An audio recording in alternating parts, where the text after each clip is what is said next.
En esta oportunidad hablaremos del personaje que interpreta a Chili en la vida real en El Patrón del Mal, tomando como reseña de varias fuentes y en especial del libro La Parábola de Pablo, libro del que fue precisamente inspirada la serie, aunque como lo aclara la serie, muchos de los momentos de la vida del Chili no acontecieron en la vida real. Quédate hasta el final y conoce los detalles de la vida del hijo consentido del patrón. John Jairo Arias Tascón, más conocido como Pinina, nació en Medellín el 22 de abril de 1961.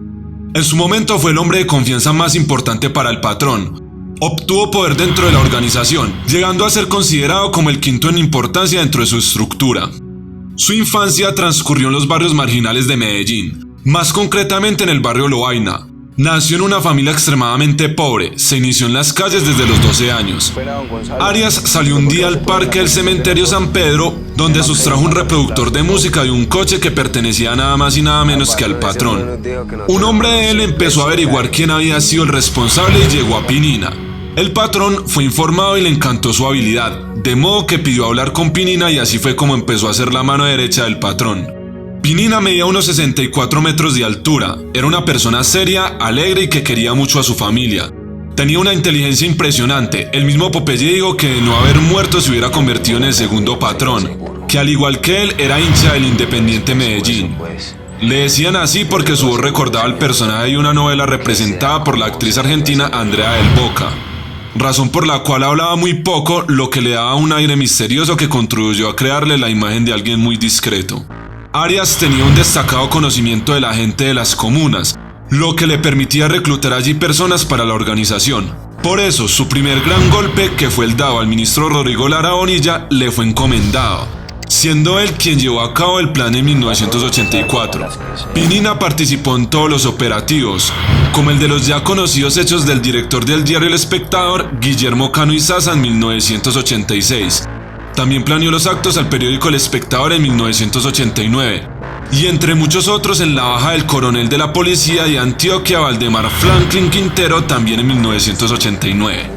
El operativo en su contra duró tantos meses y demandó tanta paciencia que Martínez, recordándolo, lo define como una artesanía.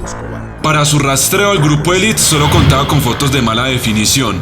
Los Elites interceptaron una comunicación donde Arias anunciaba la visita a un familiar en Envigado.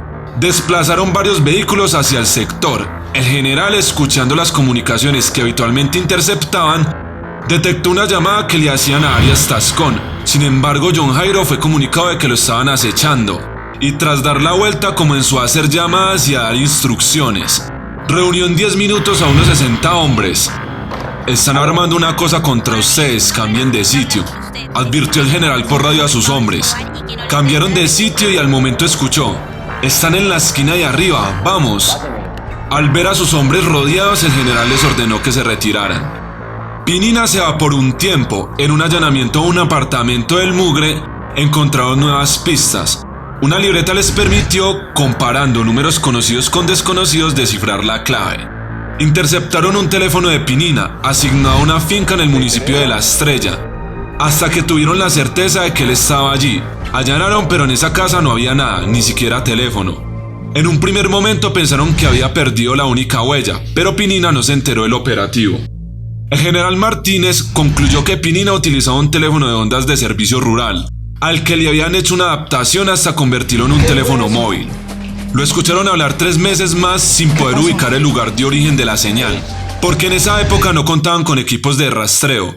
Pinina, cuidadoso, solo mandaba mensajes a Vipers, datos en clave, nunca daba números ni direcciones que permitieran ubicarlo. Sin embargo, los oficiales identificaron alias, áreas de trabajo y parte de la estructura de la organización. En junio de 1990, la empleada doméstica de Pinina, que era esposa de uno de los miembros del bloque de búsqueda, atraída por la recompensa que se ofrecía por la captura de este, decidió darle información de su paradero. De inmediato, la Policía Nacional de Colombia armó un operativo para su captura. Al día siguiente, Pinina habló por teléfono.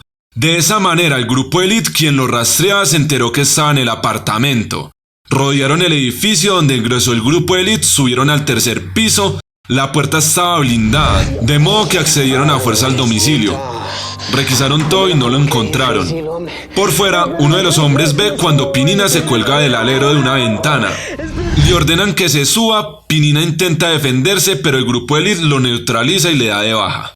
Pablo estaba en una cabaña de madera y zinc en Aquitania, plena selva del Magdalena Medio, cuando le avisaron de la suerte de Pinina. Su corazón de acero no se alteró, lo asumió como un acto normal en la vida de los guerreros. Escúcheme lo que le voy a decir. Esa es la muerte de los guerreros, de los hombres berracos. Usted sabe que ustedes cuentan con todo mi apoyo y con toda mi solidaridad. Desde allí, mientras caminaba por ríos y laberintos del Magdalena Medio, a pesar de los golpes, hacía crecer su fama de hombre invencible. Seguía jugando con haces en la mano. Cuando los infiltrados lo informaban de operativos en su contra, generalmente salía de su refugio. Se desplazaba a un municipio vecino y luego regresaba a la zona de Nápoles, donde se movía con soltura. De esta manera concluyó la vida del más importante servidor del patrón, como dice su canción favorita, Sobre una tumba humilde, del cantante puertorriqueño Cheo Feliciano. Recuerden suscribirse y darle a la campanita para que sigan recibiendo notificaciones cuando subimos un video. Subimos videos todos los días. Si te gustó el video, dale manito arriba, así ayudas a que otras personas vean nuestro contenido. Hasta el próximo video.